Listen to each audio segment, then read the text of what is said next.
सीख रहे हैं पररूप संधि।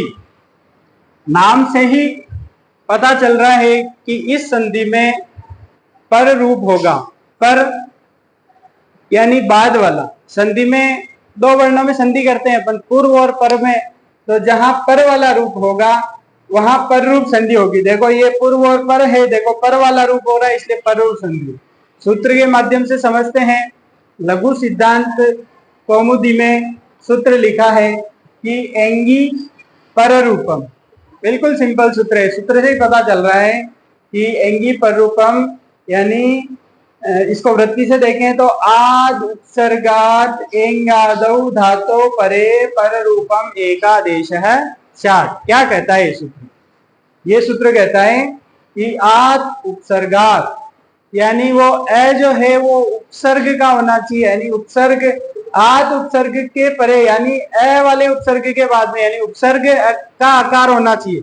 इस संधि के लिए शर्त है कि जो उपसर्ग होना चाहिए वो अकारांत होना चाहिए। जैसे इस उदाहरण में देख रहे हैं, ये प्र उपसर्ग अकारांत उपसर्ग है।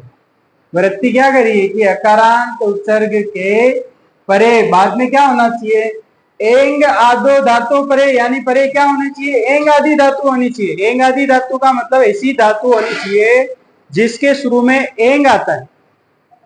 एंग मतलब माहेश्वर सूत्रों में हम देखते हैं ए ओंग, यानी उसमें दो वर्ण आते हैं ए ओ, यानी धातु ऐसी होनी चाहिए जिसके शुरू में ए ओ। देखो उदाहरण में दिख रहा है यहाँ पे कि एजते धातु जो कंपन के अर्थ में होती है उसके शुरू में ए है। तो ये शर्त अपने बैठ रही है कि अकारांत उपसर्ग होना चाहिए और ऐसी धातु होनी चाहिए जिसके शुरू में ए हो। तो ये अकारांत उपसर्ग है और ये एंगादि धातु है। ये इसका अर्थ है कि आद उत्सर्गात एंगादो धातु परे पर रूपम एकादेश चार। जब ऐसा होगा कि शुरू में पहले अकारांत उपसर्ग यानी उपसर्ग का ए होगा और ऐसी धातु होगी जिसके शुरू में ए आए या ओ आए, तो हम क्या करेंगे?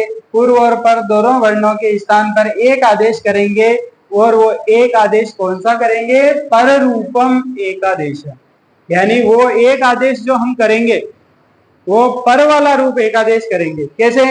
जैसे यहाँ ए और ए के स्थान पर ए करा और जोड़ के लिख दिया प्रेजते। ऐसे ही देखो ये अकारांत उपसर्ग है, उप में आ रहा है अकारांत उपसर्ग है, आद उपसर्ग है, उसके परे क्या है? एंगादि धातु है कि नहीं है? देखते हैं। तो है यहाँ पे एंगादि धातु। एंगादि धातु मतलब धातु के शुरू में ए या ओ आना चाहिए। जब धातु के शुरू में ए या ओ आएगा तो ये पररूप एकादेश होगा। किसका होगा? पूर्व और पर के स्थान पर होगा।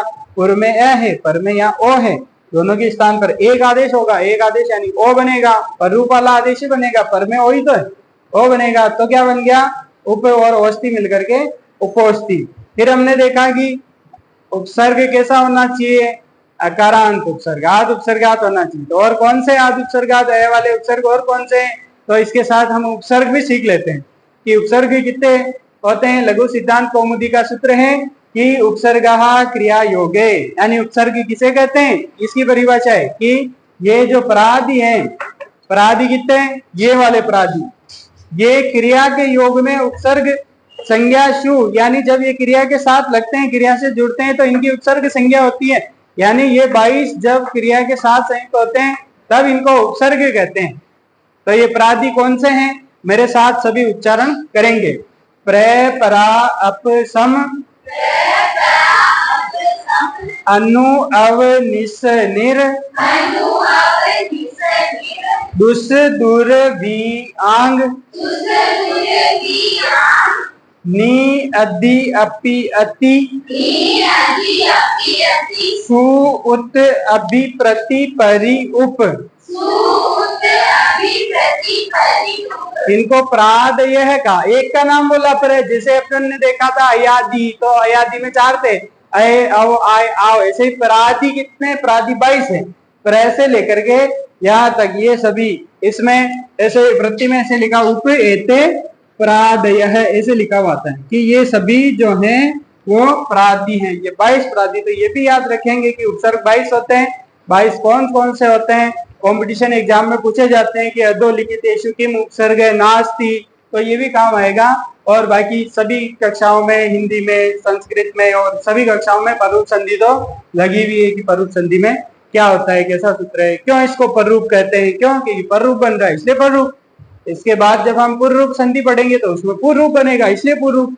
ये थी अपनी आज की संधि पररूप संधि। जय तु संस्कृतम, जय तु भारत।